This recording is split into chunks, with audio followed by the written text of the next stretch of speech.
Crack de chevalier, my heart is not.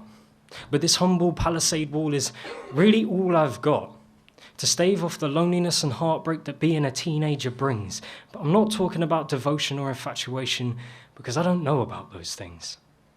I'm talking about the love that I have for my grandfather, who's sitting up there at the table with my forefathers. I remember the day when my mum came upstairs with the phone in her hand and tears in her eyes, and how we sat for what seemed like hours as we cried, unleashing a wave of despair that was almost too much to bear, but somehow we made it through until morning. And as I got ready for school, I pushed all thoughts of mourning to the back of my head, because I had an exam in 2 days. So I couldn't grieve. I had to revise instead. Now, don't get me wrong, the revision paid dividends. But at what price? I missed my granddad's funeral. That opportunity to pay respects and say goodbye never comes twice. But I got the grades I needed, so I came to university and I left the pain behind. Moved to a big city, Bristol, so I'm just coming back here for the evening. A fresh place with fresh faces living a new life as a fresher. But pain like that never abates or gets better. It tears a hole in your heart and leaves you feeling slightly less than whole. This lack of wholeness leaves holes for your soul to bleed through, leaving you soulless. And through these holes in your heart, flood grief.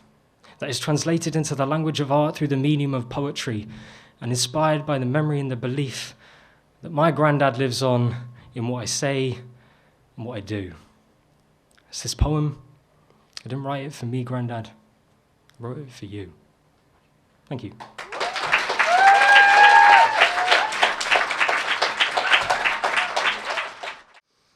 I have greater passion for poetry than for pulling. I am more comfortable at open mics than in front of open legs. I told you it was a completely different tone. And whilst university may have yielded up a disappointing lack of sex, there are actually very few things I regret. Although I have had to learn some things the hard way. Like how some women just don't appreciate beards. And whilst it might not be the greatest of my fears, it is pretty high up there. As a young man known for his multicolored tiger stripe facial hair, that knowledge cuts deeper than any razor blade can. And whilst it is still my aim to have a beard longer than my hand span, that devastating piece of information throws a rather large spanner in the works of that plan. Now, I know it doesn't make me any less of a man to have a face like a baby girl, but I miss the beardy chin warmth and the stylish mustache curl. As a skinny, nerdy white guy was one of my few claims to masculinity, so I mourn the I have a beard. Both of you have a beard. Let's be beardy together. Man-to-man affinity. It was a point of pride that during Movember I could sing, my mustache brings all the boys to the yard, and they're like, it's better than yours. Damn right, it's better than yours.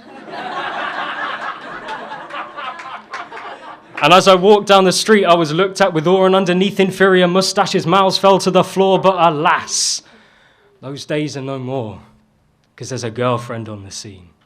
So facial hair has been outlawed. Thank you.